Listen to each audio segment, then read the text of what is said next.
ఈరోజు మనం హాట్గా షర్మిలకి జగన్మోహన్ రెడ్డికి మధ్య అనేకమైనటువంటి భేదాభిప్రాయాలు ఉన్నాయని తెలుసు. కానీ అన్నా చెల్లెళ్లకు ఇప్పుడే యుద్ధం మొదలైంది.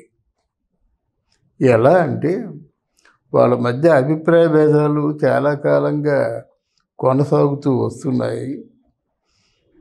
వాళ్ళ వ్యక్తిగతమైన విషయాలు తీసి పక్కన పెట్టినట్టయితే, మనం రాజకీయపరమైన విషయాల జోలికి వచ్చినట్టయితే, జగన్మోహన్ రెడ్డి రాజకీయంగా ఒక ముఖ్యమంత్రిగా అనేకమైన తప్పిదాలు చేశారని షర్మిల చెప్పకనే చెప్తూనే ఉంది.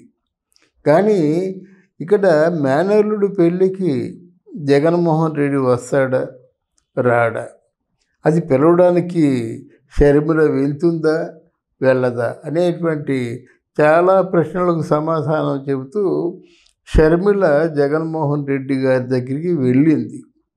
ఇందులో వింత ఏమిటంటే, జగన్మోహన్ రెడ్డి దగ్గరికి వెళ్ళినప్పుడు ఒక్క ఫోటో కూడా రిలీజ్ కాకుండా ఉండడం ఒక వింత. జనరల్గా ఈ సెలబ్రిటీస్ ఒకరినొకరు కలుసుకున్నప్పుడు ఫోటోలు తీస్తుంటారు. ఇటువంటి స్పెషల్ శుభప్రదమైన అకేషన్స్లో సహజంగా ఫోటోలు రిలీజ్ చేస్తారు. అందులో ఇది మంచి సందర్భం కదా, చెల్లి అన్నయ్యను కలవడం. అలాగే రాజశేఖర రెడ్డి బిడ్డగా మరో రాజశేఖర రెడ్డి వారసుడిగా జగన్మోహన్ రెడ్డి, వీరిద్దరూ కలయిక అపూర్వమైందనేటువంటి విషయం ప్రజలు భావించారు. కానీ అక్కడ ఫోటోలు లేవు, పెళ్లి కార్డులు ఇవ్వడం లేదు. ప్రతి ఒక్కరి ఫోటోలు చూపించారు. ప్రతి ఒక్కరితో షర్మిల వెళ్ళి పెళ్ళికి రమ్మని పిలవడం, నిశ్చితార్థానికి రమ్మని పిలవడం మనం చూసాం. కానీ జగన్మోహన్ రెడ్డి గారిని ఈవిడ పిలవడం మాత్రం మనం చూడలేదు. అది అలా అయిపోయింది. తర్వాత చంద్రబాబు నాయుడు కానీ, ఎందుకంటే ఒకప్పుడు చాలా ఘోరంగా మాట్లాడినటువంటి షర్మిల చంద్రబాబు నాయుడు గారి దగ్గరికి వెళ్ళగానే చాలా ఆప్యాయంగా రిసీవ్ చేసుకొని చాలా వాళ్ళ తాలూకు తీపి జ్ఞాపకాల్ని పంచుకోవడం జరిగింది.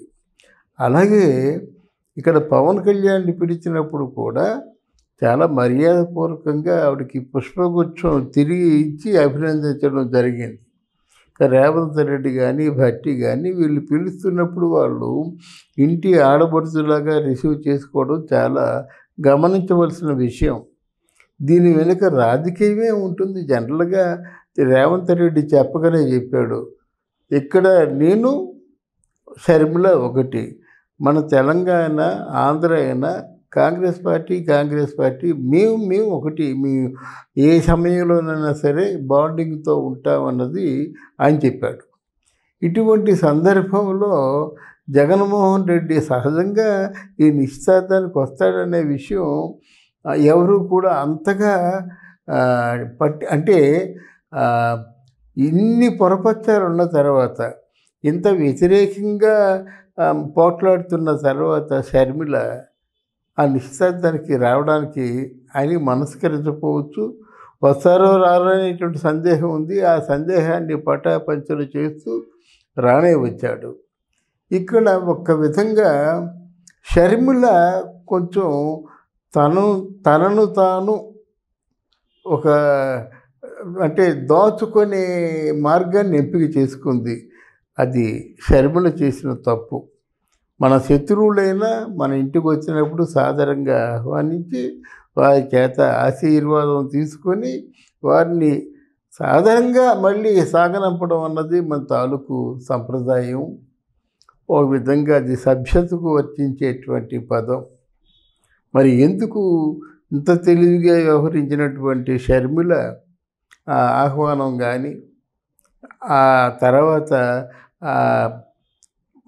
ప్రియవచనాలు కానీ, లేకపోతే ప్రేమ పురస్సరంగా వాళ్ళతో ఉండే విధానం కానీ కొంచెం డిఫరెంట్గా ఉన్నాయి. వచ్చారు, ఎవరినో పలకరించారు, మేనల్లుడి దగ్గరికి వెళ్ళారు, ఒకసారి రెండు సార్లు షర్మిలని పిలిచినట్టుగా అనిపించింది. అనిపించడమే, ఎంతవరకు నిజమో తెలియదు.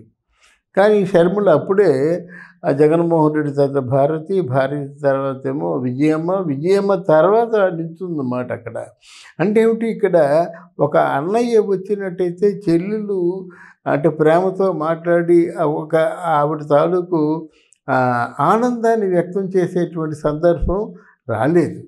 అది చివరిగా ఆయన మేనల్లుడిని కావలించుకొని అందరికీ చెప్పేసి వెళ్ళిపోయాడు. ఇక్కడ జగన్మోహన్ రెడ్డి చేసింది ఏమిటంటే, ఈయన కూడా చెల్లి దగ్గరికి వెళ్ళలేదు. చెల్లి రాలేదు సరికదా, చెల్లి దగ్గరికి వెళ్ళలేదు. చెల్లి రాలేదు. చెల్లి గురించి ప్రత్యేకించి ఏం మాట్లాడలేదు. ఈ నిశ్చితార్థం గురించి కూడా మాట్లాడకుండా వెళ్ళిపోయాడు అన్నమాట. అంటే యాక్చువల్గా మనకి మన నానుడి ఒకటి ఉంది, తండ్రి తర్వాత తండ్రి మేనమామని. అంటే అటువంటి పొజిషన్లో ఉన్నటువంటి జగన్మోహన్ రెడ్డి చుట్టూ చూపుగా ఉంటూ వెళ్ళిపోవడం అన్నది ఈయన చేసిన తప్పు. కాసేపు ఉంటే వచ్చిన నష్టం ఏమీ లేదు. ఆ సంబరంలో పాలు పంచుకుని ఆ కాస్త పవన్ కళ్యాణ్ సందడి చేసినట్టుగా ఈయన కూడా సందడి చేస్తే జగన్మోహన్ రెడ్డి ఒక మెట్టు ఎదిగేవాడు. కానీ చేయకుండా ఎందుకు వచ్చానా, ఎందుకు వెళ్తున్నానా తెలియకుండా కేవలం వాదు బాపుకోవడం కోసం మాత్రమే వచ్చినట్టు అంటే 5 నిమిషాల్లో వెళ్ళిపోయాడు తిరిగి. ఇది జగన్మోహన్ రెడ్డి చేసిన తప్పు. అయితే ఇక్కడ ఇప్పుడే యుద్ధం మొదలైంది. ఏమిటంటే ఎవరైనప్పుడు కూడా నా తాలూకు అంటే ఆ పోరాటం ఆగదు అనేటువంటి ఒక దీక్షతో షర్మిల కనిపిస్తోంది.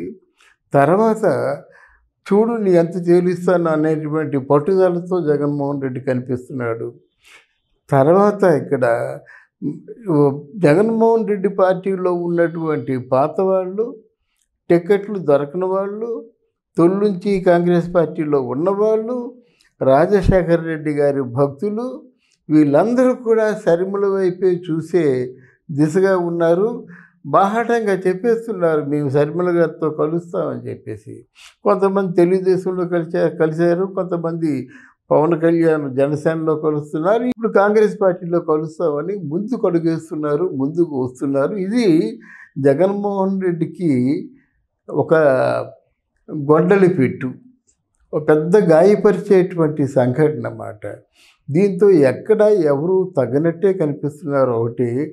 తర్వాత ఏంటంటే కొంతమంది విజ్ఞులు, చాలామంది వ్యక్తులు ఏంటంటే ఇదంతా జగన్మోహన్ రెడ్డి ఆడిస్తున్న నాటకం అంటే నిజంగా షర్మిల ఆంధ్రప్రదేశ్ కాంగ్రెస్ పార్టీలో ఒక ద్రోహిగా మిగిలిపోతుందన్నమాట.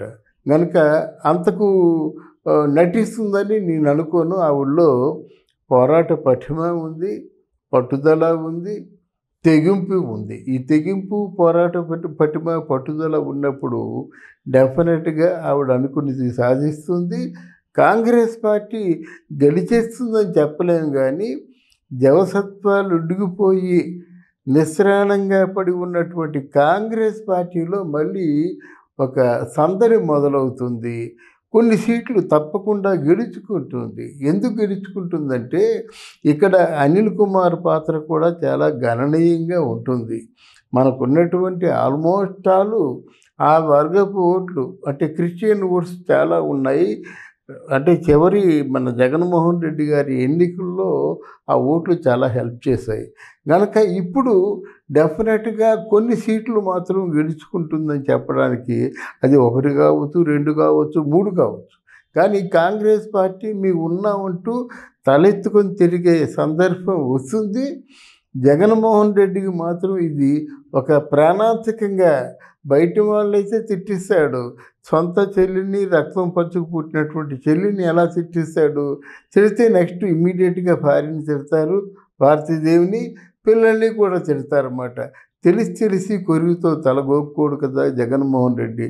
బట్ యుద్ధం మొదలైంది, యుద్ధం కొనసాగుతుంది. అంతిమ విజయం శర్మలదే అనే విధంగా ప్రస్తుతానికి ఉన్నటువంటి పరిస్థితులు గోచరిస్తున్నాయి.